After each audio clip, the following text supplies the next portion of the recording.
Who do I call it? One nice thing that I have found about gardening in your front yard is that you get to meet all of your neighbors that walk their dogs or just walk through the neighborhood, and many of them are also interested in gardens and are here to share the wealth. So let me show you what I received recently from a very friendly neighbor. Our neighbors were doing a clear out of their own yard, and this they had just clipped from another big piece. This stick's on fire. They had it just waiting to be put in somewhere else and didn't have room for it, so they gave it to us. And they also gave us this aloe, which I'm going to go into more detail about what I'm going to do with this. It was all one big piece, and I'm starting to clip it and clean it up, and I'll put that in a few different areas of the yard. I mean, look at that. There's actually several aloe pups coming out of there, so I'm going to break it apart, clean it up, and we will plant it up here today. I am going to take this aloe, strip off these lower leaves because the roots will start to come out of this branch here. You can actually start to see some of them. You see that bump there. Those are eventual roots that will come out as it propagates itself. Get these kind of dry leaves off.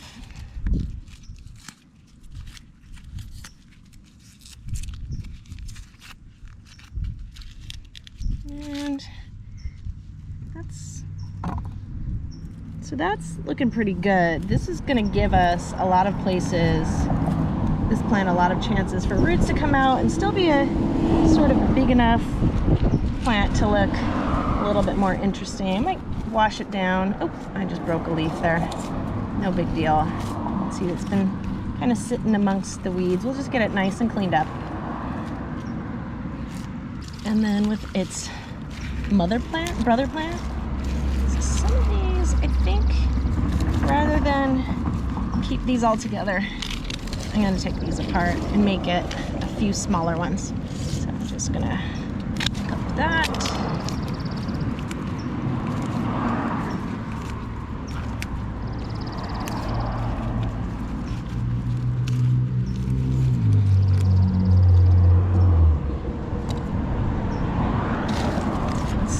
I will keep together because they're a bit small. They're like little pup plants. But maybe, will I take this bigger one out? I'm just going to, let's think about this. Do you want that? I think we'll make that a separate one here.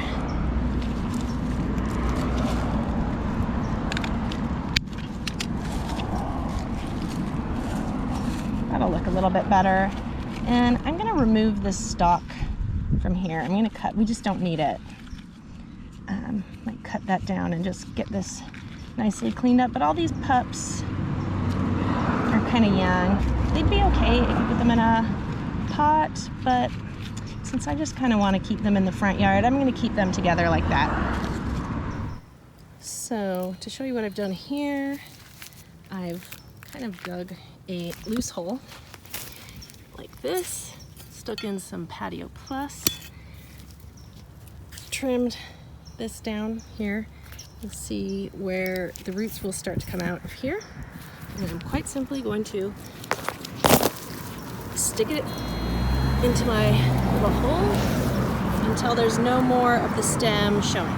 The stem is pretty much fully submerged. I'm going to add some much healthier Patio Plus soil.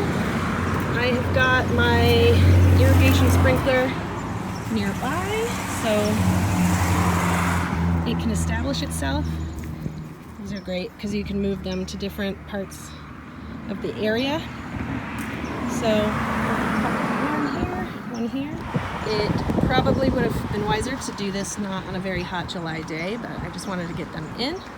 I should apologize for the audio. We live on a really busy road, and so in some of those clips, the road noise is pretty bad, but it's been about a week, so let's check in on those Blue Elf Aloes, see how they're doing. Here are the two in the very front. You can actually see, even though they've gone a little bit purplish red, which is a sign of sun and stress, they are nice and pale green in the center, which is a good sign. Looks like they're taking hold there. And I'm not recommending that you do this, but let's just check for demonstrative purposes. I want to check and see if any roots have happened in, like I said, it's been just over a week, so let's see. Ooh, it's tough. It's hard to pull it out. Let's see what's happened here. Okay, so we don't have any roots yet per se, but we do have a pup coming out. That's a really good sign that this is a pretty happy and healthy little aloe, and I'm going to plant it back in the ground here.